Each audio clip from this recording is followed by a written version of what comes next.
malam semuanya. Sebelum kita menjalani aktivitas pada pagi hari ini, mari kita merenungkan firman Tuhan. Sebelum kita merenungkan firman Tuhan, marilah kita berdoa terlebih dahulu. Terima kasih ya Tuhan Yesus, terima kasih ya Bapa. Engkau sudah memberikan hari yang terbaik bagi kami. Kami sudah melewati hari kemarin. Itu semua karena anugerah-Mu ya Tuhan Yesus. Terima kasih Tuhan Yesus. Bentar kami akan mengakan renungan pada pagi hari ini. Kami mau merenungkan firman-Mu ya Bapa. Biarlah firman ini boleh menjadi pedoman dalam hidup kami. Dan biarlah dalam aktivitas yang kami lakukan, kami boleh menjadi berkat Tuhan Yesus. Terima kasih Tuhan Yesus. Di dalam nama Tuhan Yesus. Haleluya. Amin. Salam lagi teman-teman. Nah, aku akan menyampaikan renungan saya, renungan aku dalam judul yaitu Waktu Tuhan. Jadi rencana dalam waktu Tuhan. Jadi ayat utama yang saya ambil ada di Pengkhotbah 3 ayat 1. Untuk segala sesuatu ada masanya, untuk apapun di bawah langit ada waktunya. Semua yang ada di bumi ada waktunya. Jadi inti dari ayat ini adalah apapun yang kita lakukan, apapun yang kita pikirkan, itu semua ada waktunya. Yang pertama adalah alur Tuhan. Mari kita buka di Mazmur 94 ayat 11. Mazmur 94 ayat 11. Tuhan mengetahui rencana-rancangan manusia. Sesungguhnya semuanya sia-sia belaka. Memang kehidupan seseorang pasti mempunyai rencana. Pastilah ada sebuah rencana dalam kehidupan manusia tersebut.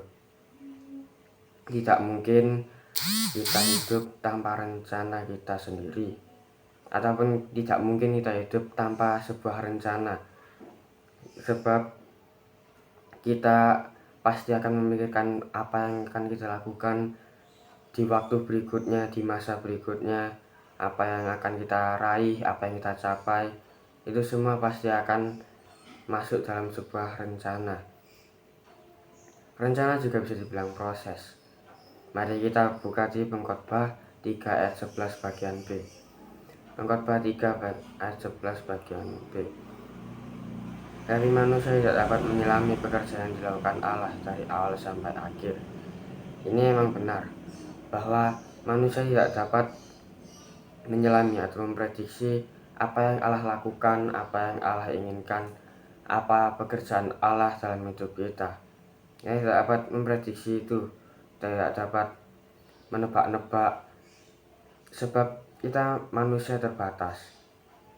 Sedangkan Allah sendiri, Ia tidak terbatas dan kuasanya melebihi semuanya yang ada di bumi. Jadi pertanyaannya, apakah rencana yang kita buat ataupun rencana yang ada dalam hidup kita ini sudah sesuai dengan apa yang Tuhan inginkan, apa yang kehendak Tuhan? Jadi mari kita buka di Yesaya 55 ayat 8. Yesaya 55 ayat 8. Sebab rancanganku bukanlah rancanganmu, dan jalanmu bukanlah jalanku. Demikianlah firman Tuhan. Jadi dari 3 ayat tersebut, jawabannya adalah hubungan pribadi dengan Tuhan Yesus sendiri yang menjadikan kita sesuai dengan rencananya. Untuk mengetahui rencana Tuhan, kita harus peka dengan suara Tuhan. Untuk mengetahui rencana Tuhan, kita harus mempunyai hubungan pribadi yang intim, yang erat dengan Tuhan, yang kudus, yang suci, dan kita juga harus taat kepada Tuhan. Sebab tanpa adanya kita peka dengan suara Roh Kudus atau suara Tuhan itu, kita tidak akan mengerti rencananya. Tanpa kita mengandalkan Tuhan, kita tidak akan sanggup mengikuti rencana Tuhan Yesus. Sebab rencana Tuhan Yesus mendatangkan kebaikan yang manusia melihatnya adalah tidak baik.